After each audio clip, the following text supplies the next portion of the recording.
They cropped me out of the photo. The official graduation photo. My son's girlfriend, excuse me, fiancé, Amanda, graduating from medical school with her MD. And they literally cropped me out of the family photo because I was ruining the aesthetic. Those were her exact words. Margaret, could you maybe step out for the official photos? My parents flew in from Connecticut and, well, you're kind of ruining the aesthetic with that outfit. I was wearing a simple navy dress from Target and my comfortable flats. Nothing fancy, but clean and appropriate. Apparently not good enough for Amanda Sullivan, future doctor, daughter of wealth, and the woman who'd spent 3 years treating me like I was something she scraped off her designer shoe. My name is Margaret Chen. I'm 62 years old, and I'm about to tell you the story of how I paid $380,000 for someone's medical school education while she called me an embarrassment, and how I made absolutely sure she found out about it in the most devastating way possible. But first, you need to understand why a woman who could write a check for almost $500,000 was shopping at Target and driving a 15-year-old Honda Civic. I got divorced 20 years ago. My ex-husband, Robert, was a tech entrepreneur who made it big during the dot-com boom. We were married young, had our son Daniel when I was 25. For 15 years, I played the corporate wife, the charity galas, the networking dinners, the perfect house in the suburbs. Then Robert left me for his 24-year-old assistant. Classic story. Gave me a generous settlement, $8 million, probably out of guilt more than generosity. I invested wisely, lived modestly, and over 20 years, that money grew to just over $30 million through careful stock market investments and real estate. But here's the thing, I never told anyone. Not my friends, not my son, nobody. Because during that divorce, I learned something valuable. When people know you have money, they treat you differently. They want things from you. They fake relationships. They see dollar signs instead of a person. So I decided to live simply. I bought a modest house in a middle-class neighborhood, drove normal cars, shopped at normal stores, worked as a freelance financial consultant, which gave me a modest, visible income.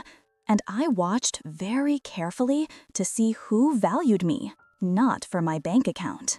My son, Daniel, is a good kid. Well, he's 35 now, hardly a kid. He's a high school teacher, makes about $60,000 a year, loves his job.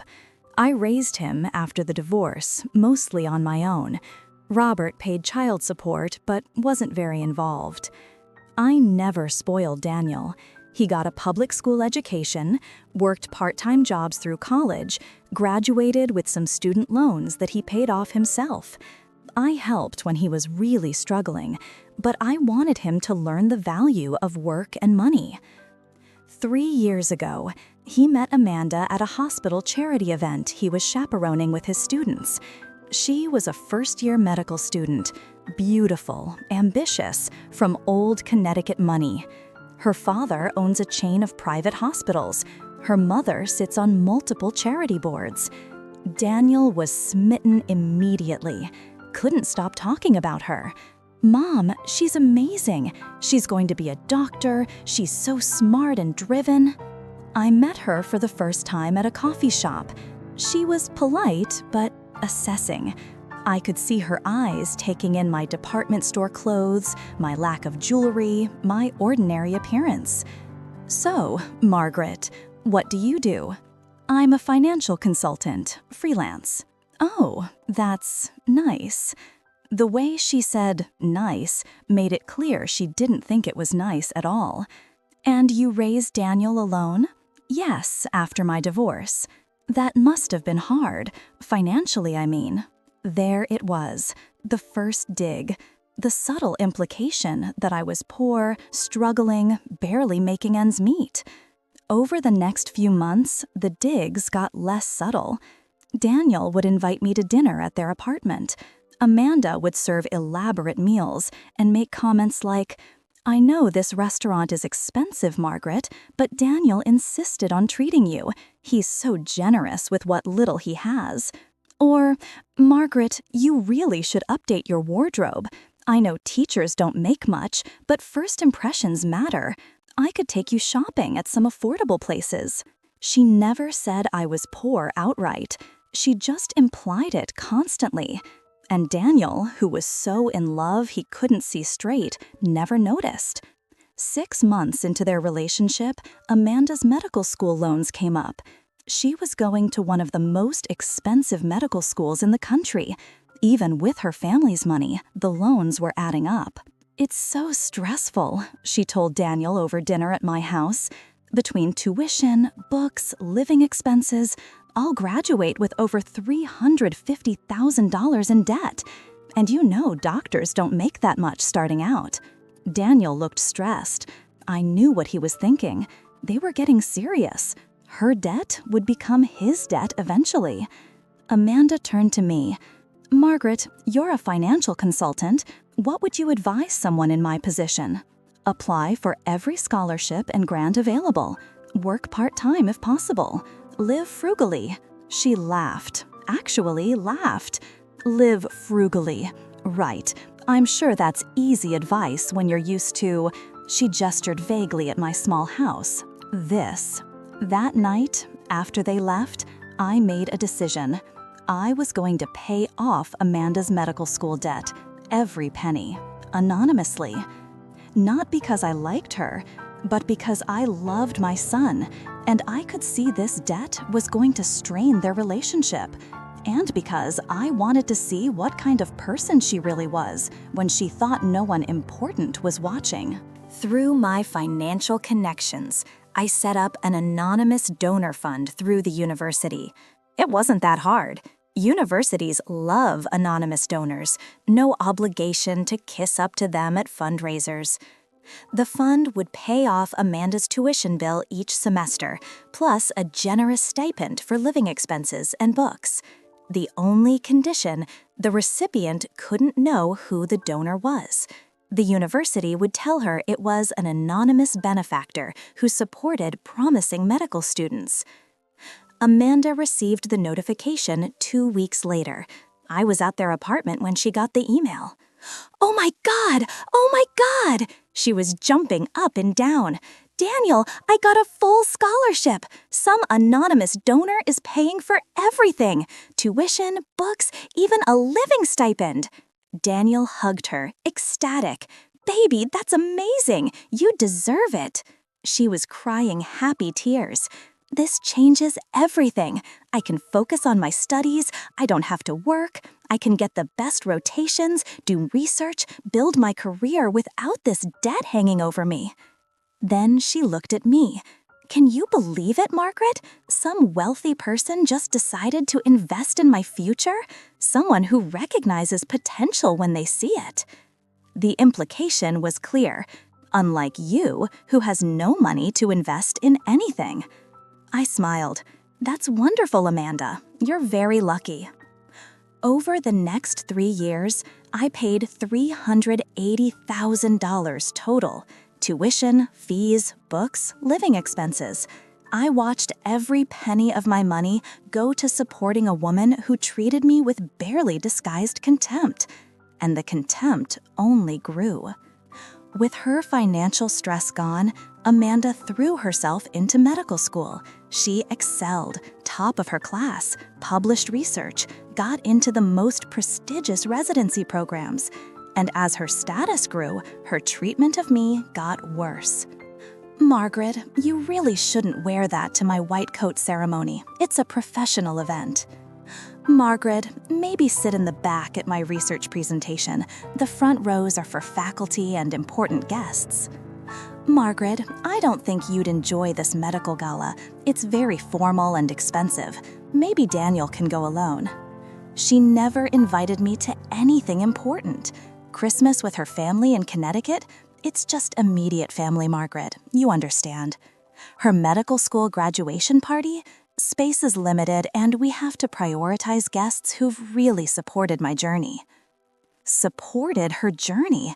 I'd paid for her entire education, and she didn't even want me at her graduation party. Daniel noticed some of it. Amanda, that was rude. Mom wanted to come. Daniel, your mother is lovely, but she doesn't fit in with my colleagues and family. It's just reality. Reality was that Amanda saw me as an embarrassment, a poor, divorced, middle-aged woman with no social status, someone to be tolerated because she was dating my son, but never truly accepted. Amanda's medical school graduation was in May. It was a huge deal. Her parents flew in from Connecticut, her extended family, her friends, her colleagues. It was at the university's grand auditorium, followed by a reception at an expensive venue her parents had rented. I wore my best dress, not expensive, but appropriate, did my makeup, wore the pearl necklace my mother had given me. I thought I looked fine. Daniel picked me up. Mom, you look great. At the auditorium, Amanda was in her cap and gown, radiant and excited. Her parents were there, Richard and Patricia Sullivan, both dressed like they were attending a royal wedding. Patricia looked at me and her smile faltered slightly. Margaret, how nice to see you. Congratulations on Amanda's graduation. You must be so proud. We are, though honestly, we're just glad this expensive phase is over. She laughed.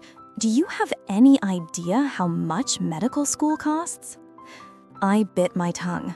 I knew exactly how much it cost, to the penny. The ceremony was beautiful. Amanda walked across the stage, received her diploma, and the Sullivans cheered like she'd won an Olympic medal. Daniel was beaming with pride. Even I felt proud, despite everything. After the ceremony, there was a photo session. Families posing with their graduates. The Sullivans immediately positioned themselves around Amanda. Let's get the family photo, Patricia said. I hung back, letting them have their moment. Daniel tried to wave me over, but Amanda caught his arm. Actually, Daniel, let's do parents first, then we'll do one with you. I watched them pose, professional photographer, multiple shots, everyone smiling. Then Daniel joined them for a few shots.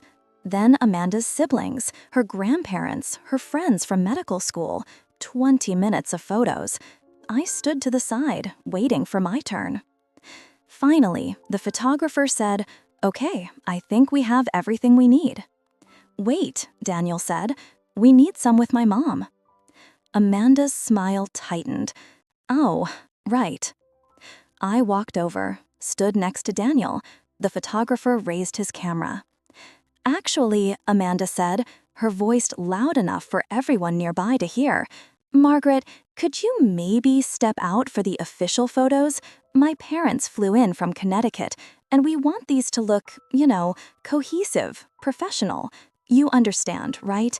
That outfit is kind of, well, it's not really fitting the aesthetic we're going for." The aesthetic? I was ruining the aesthetic of her medical school graduation photos, the graduation I had paid for. People were staring. The Sullivans looked uncomfortable, but said nothing. Daniel looked horrified. Amanda," he started. "It's fine," I said quietly. "I'll step back." I didn't want to make a scene, not yet, but I took out my phone and I recorded everything that happened next. Amanda posed for more photos. During a break, I heard her talking to her friend, loud enough for me to hear. God, I feel bad, but Daniel's mom is just so embarrassing. I mean, she's sweet and all, but she has no sense of style, no social skills. Can you imagine bringing her to hospital events? She'd be mortified. Her friend giggled. "At least Daniel has a good job. Teachers don't make much, but it's respectable." "Barely. We're going to be supporting her eventually, I'm sure.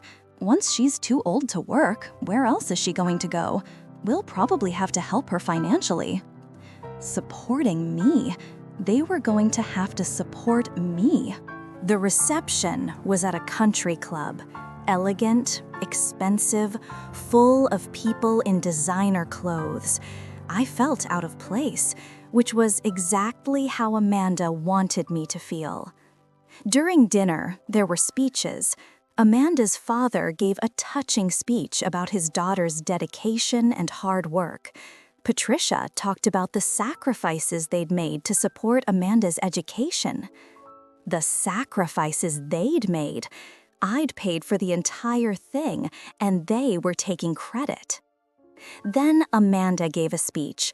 She thanked her parents, her siblings, her friends, her professors. She thanked everyone except me. She didn't even acknowledge that Daniel's family was present. After the speeches, Daniel pulled her aside. I couldn't hear their full conversation, but I saw him gesturing at me, clearly upset. Amanda's face was red, annoyed. She walked over to me, forced smile. "Margaret, Daniel reminded me that I should thank you. So thank you for coming. It means a lot that you drove all this way." I drove all this way? It was 20 minutes from my house. "You're welcome, Amanda. I'm very proud of you. Medical school is a huge accomplishment." "It is, especially when you're doing it mostly on your own. My parents helped, obviously, but I took out massive loans. I'll be paying them off for decades." Massive loans? She believed she'd taken out massive loans. The loans that I had paid off, anonymously, every semester for 3 years. "That must be stressful," I said calmly. "It is, but that's life, right? Some of us work for what we have." She glanced at my simple dress. "Others just get by." Others just get by. I had $30 million, and she thought I was barely getting by. That's when I decided.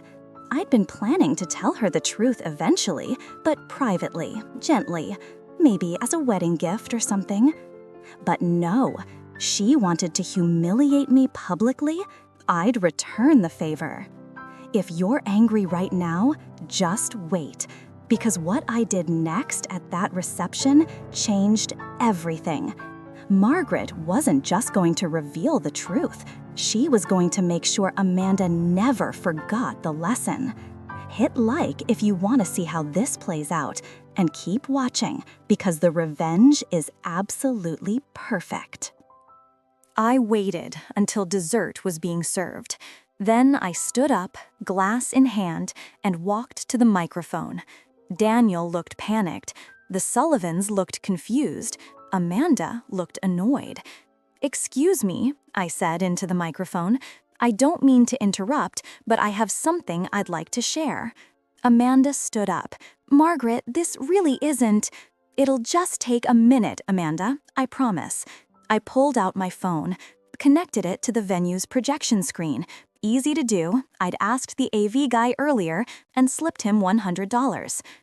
"For the past 3 years," I said, my voice clear and steady, "Amanda has been the recipient of an anonymous scholarship, a very generous scholarship that covered her entire medical school education, tuition, books, living expenses, $380,000. The room went silent. Amanda's face was confused. "Yes, I got very lucky with that scholarship." "You did, because the anonymous donor was me." You could hear a pin drop. "I'm sorry, what?" Amanda's voice was small. I projected the bank records onto the screen, transfers to the university, each one marked with Amanda's student ID number, semester after semester, $45,000 here, $52,000 there, all from my account. I set up the fund through my investment firm. I've been a successful investor for 20 years. My current net worth is just over $30 million. And I paid for every penny of your medical education while you called me an embarrassment.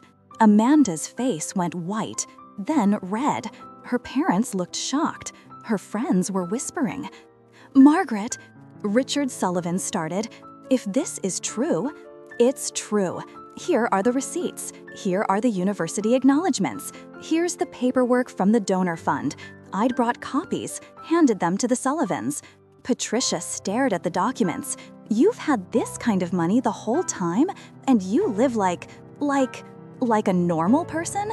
"Yes, because I wanted to see who my son was dating. I wanted to know if Amanda valued people for who they were or for what they could give her." I looked at Amanda. She was crying, but not sad tears. Angry, humiliated tears. "You lied to me," she said. "I never lied. I just didn't advertise my bank balance. But you assumed. You assumed I was poor, and you treated me accordingly. You cropped me out of photos, you excluded me from events, you talked about me behind my back. And the whole time I was paying for the education you're so proud of." "Daniel," Amanda turned to my son, "did you know about this?" He shook his head, looking stunned. "Mom, why didn't you tell me?" "Because I wanted you to build your own life, make your own way. And I wanted to see who you'd fall in love with. Someone who valued people or someone who valued status and money." I turned back to Amanda. "I was going to tell you eventually, probably as a wedding gift. But after today, after you told me I was ruining your aesthetic and didn't fit in with your important guests, you need to know that the reason you're standing here debt-free is because of the woman you've spent 3 years treating like trash." Amanda and Daniel broke up 2 days later. Huge fight, apparently. Daniel couldn't get past the way she'd treated me. Amanda couldn't get past the fact that I'd deceived her by not revealing my wealth. She called me once. "You should have told me who you really were." "Why? Would you have treated me differently?" Silence. "That's the problem, Amanda. You should have treated me well regardless of my bank account. The fact that you think you deserved to know my financial status so you could decide whether to respect me tells me everything I need to know about your character." "I was grateful for the scholarship. I thanked the donor." "You thanked an abstract concept of a wealthy philanthropist. You never once thanked or respected the actual person who was paying for your education." She hung up. The Sullivans called a week later, apologetic, embarrassed. "We raised our daughter better than this. We're so sorry for how you were treated." "Your daughter is an adult. Her choices are her own." "Is there any way to make this right? Could we repay you?" "I don't need repayment. I made an investment in what I thought was a promising young woman. I was wrong about her character, but that's on me for not doing enough research."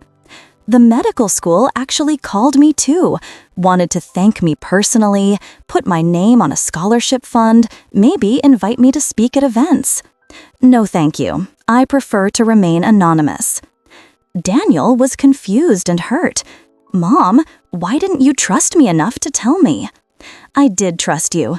I just wanted you to live without the pressure of my money, to make your own choices, to find someone who loved you for you, not for what your family could provide." "But I thought you were struggling. I worried about you." "I know, and you helped when you thought I needed it, which showed me I raised you right. You have your father's brilliance, but my values. I'm very proud of you." He cried. We both did. That was 2 years ago. Daniel is dating someone new now. Sarah, a librarian. Sweet, kind, treats me with genuine warmth. She knows about my money now. I told her up front. She was surprised, but it didn't change how she acted toward me. "I like you for you, Margaret. The money is nice, I guess, but that's not who you are." That's the difference. Amanda finished her residency. She's a doctor now, working at one of her father's hospitals. We've never spoken again. Daniel occasionally gets updates through mutual friends. Apparently, she's engaged to a wealthy surgeon. They're very well matched, everyone says. Both ambitious, both status conscious, both perfect on paper. I hope she's happy, genuinely. But I also hope she learned something from what happened. As for me, I still live in my modest house, still drive my old Honda, still shop at Target, but now the people close to me know the truth, and they love me anyway, not because of my money, but in spite of it. If Margaret's story resonated with you, please like this video and subscribe. Share it with anyone who's ever been judged for appearances, who's ever been underestimated, who's ever wondered about revealing their true self. In the comments, tell us, do you think Margaret was right to hide her wealth? Should she have told Amanda sooner? What would you have done in her place? Remember, how you treat people when you think they can't help you says everything about your character. Respect isn't earned by someone's bank account. It's given because they're human. I'm Margaret Chen. I paid $380,000 for someone's education while she called me an embarrassment. And I don't regret it because it taught my son an invaluable lesson about character, showed me the true nature of someone in our lives, and reminded me that the best revenge isn't money or status. It's living authentically and letting other people's judgments reveal their own character, not yours. Thank you for listening.